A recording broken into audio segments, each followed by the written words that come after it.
क्या सरकार की तरफ से आपको कभी 150 करोड़ का गिफ्ट मिला है, या आपके नोन में किसी को मिला हो, गांव में या शहर में किसी को मिला हो? तो रुकिए जरा, 150 करोड़ के गिफ्ट के लिए आपको सरकार के लिए बहुत कुछ करना पड़ेगा। और ये बहुत कुछ सरकार के लिए किसने किया और ये गिफ्ट किसको मिला, इसकी बात तो वीडियो के अंत में करेंगे। बट अब समझते हैं कि भारत जैसे देश में 150 करोड़ के शीश महल की क्या वाकई जरूरत थी, जिस देश में भ्रष्टाचार चरम पर हो, गाँव के प्रधान से लेकर गाँव के प्रधानमंत्री तक सभी भ्रष्टाचार में लिप्त हो, जनता फटे हाल हो, मिडिल क्लास टैक्स की मार से लगातार खत्म हो रहा हो, आटा दाल चावल दूध सब कुछ आम जनता की पहुंच से बाहर हो रहा हो। क्या ऐसे में 150 करोड़ के शीश महल की जरूरत है? भारत की रूलिंग पार्टी से बेहतर तो अंग्रेजों की गुलामी थी, कम से कम खाने की चीजों पर टैक्स तो नहीं लगता था। 11 फरवरी ट्रांसपेरेंसी इंटरनेशनल की रिपोर्ट के अनुसार 180 देशों की करप्शन रिपोर्ट में भारत 96वें पायदान पर है। मात्र एक साल में भारत की रैंक 3 पायदान नीचे गिर गई और आज भारत की रैंक 2024 में 96वें पायदान पर है। ये भ्रष्टाचार के आंकड़े दर्शाते हैं कि मोदी राज में भारत की साख लगातार गिर रही है और ये भ्रष्टाचार कोई जनता नहीं कर रही है, बल्कि सरकार की नाकामी नकारापन के कारण जनता भ्रष्टाचार का शिकार खुद हो रही है।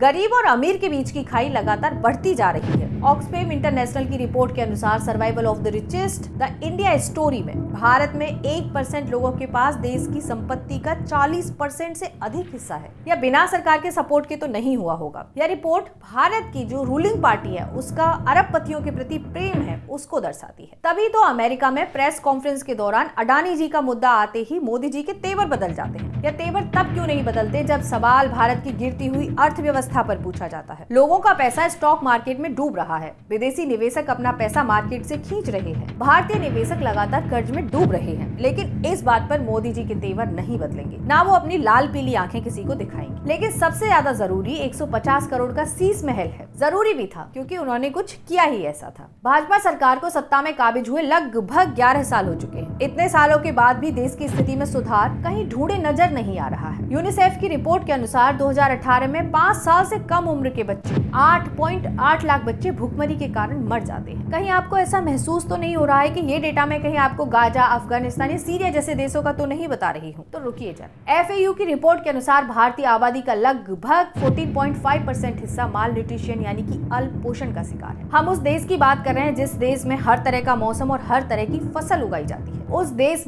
देश में बच्चे अल्प पोषण यानी कि माल न्यूट्रिशन का शिकार। सोचिए जरा, जल जंगल जमीन होने के बावजूद भी आज भारत भूखा है। यह किसकी जवाबदेही होगी? वर्ल्ड बैंक के अनुसार भारत में 129 मिलियन लोग एक्सट्रीम पॉवर्टी में जी रहे हैं। हर रोज 180 रुपए से कम कमाकर अपना जीवन यापन कर रहे हैं। क्या मोदी जी 180 रुपए में एक दिन अपना जीवन यापन करके दिखा सकते हैं? वहीं अगर बात की जाए हमारे पड़ोसी देशों की, तो चीन ने पिछले 3 दशकों में 800 मिलियन से अधिक लोगों को एक्सट्रीम पॉवर्टी से बाहर निकाला। वर्ल्ड मैन्युफैक्चरिंग का हब है और भारत किसका हब है? भारतीयों को तो हिंदुत्व और भगवा से ही फुर्सत नहीं है। हाँ, हम हब जरूर हैं, लेकिन गाय मूत्र और गाय के गोबर में साइंस ढूंढने के हब हम जरूर। इतिहास गवाह है कि जिस देश ने साइंस को नकारा है, धर्म का दामन पकड़ा है, उसका विनाश निश्चित है। और यही भूल आज भारत में की जा रही है और इसकी बर्बादी का साक्षी 150 करोड़ का शीश महल जो आपके सामने है। किसी भी देश को शिखर तक पहुंचने में सबसे बड़ा योगदान शिक्षा का होता है और आज भारत में शिक्षा का स्तर क्या कहता है? शिक्षा के आंकड़ों को देखकर आपको रियल वर्सेस रियलिटी जैसी फीलिंग कुछ आ सकती है। PIB प्रेस सूचना ब्यूरो भारत सरकार, यानी कि यह भारतीय सरकार की खुद की सरकारी वेबसाइट है जिस पर सरकार अपना डेटा साझा करती है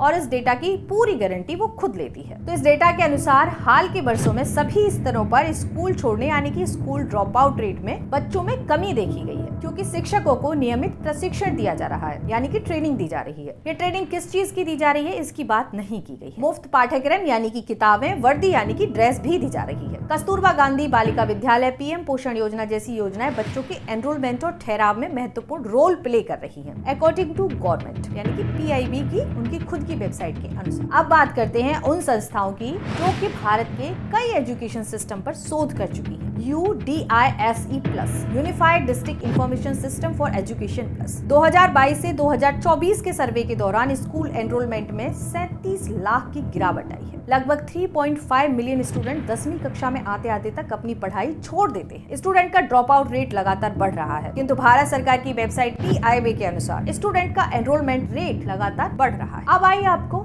रील वर्सेस रियलिटी वाली फीलिंग। सही कह रही थी ना मैं आपको कि सरकार आपको रील वर्सेस रियलिटी में बहुत जल्दी घुमा देती है। जरा उन पड़ोसी देशों की तरफ भी देखते हैं जहाँ एजुकेशन का हाल क्या है। कहीं वो भी भगवा रंग में तो नहीं रंग रहे हैं। चीन और अमेरिका, जिनसे हम अक्सर अपना कंपैरिजन करते हैं। विश्व गुरु तो हमको बनना ही है, तो चीन और अमेरिका को तो सरपास हमें करना ही पड़ेगा। तो हम चीन और अमेरिका की ही बात कर लेते हैं। चीन और अमेरिका दोनों ही देशों में स्कूलिंग फ्री है। सरकार अपने देश के नागरिकों की पढ़ाई का खर्चा खुद वहन करती है और हमारे देश में सरकार हमारे सरकारी स्कूलों को बंद करती है। भारत में प्राइवेटाइजेशन धड़ल्ले से चल रहा है। सरकारी स्कूल कॉलेज बंद किए जा रहे हैं, प्राइवेट स्कूल कॉलेज खोले जा रहे हैं। यहाँ तक कि मेडिकल की डिग्री में भी अब प्राइवेट कॉलेजों को प्रावधान हो चुका है। ऐसे में शिक्षा का सत्यानाश तो हो ही चुका मानो। और जिस देश की शिक्षा खत्म कर दी जाए, उससे देश से आप क्या उम्मीद कर सकते हैं। भारत भूमि कभी नालंदा, तक्षशिला और विक्रमशिला जैसी यूनिवर्सिटीज का हब हुआ करती थी और आज भारत में शिक्षा का स्तर गर्त में समा चुका है। यह सब राजनीतिक विल पावर को दर्शाता है कि हमारे पॉलिटिशियन शिक्षा को लेकर कितना सीरियस है, देश को कितना शिक्षित करना चाहते हैं। जिस देश की सत्ता पर अपराधी, अनपढ़, चाय बेचने वाले और भगवाधारी बैठे हों, उनसे क्या उम्मीद की जा सकती है। यहाँ कुछ लाइन मुझे याद आती है। कुत्ते को राजा भले बना दो पर वो चमड़ा खाना नहीं छोड़ सकता। सॉरी कि मैंने यहाँ पर ये ऐसा वर्ड यूज किया जिसे मैं नहीं यूज करना चाहती,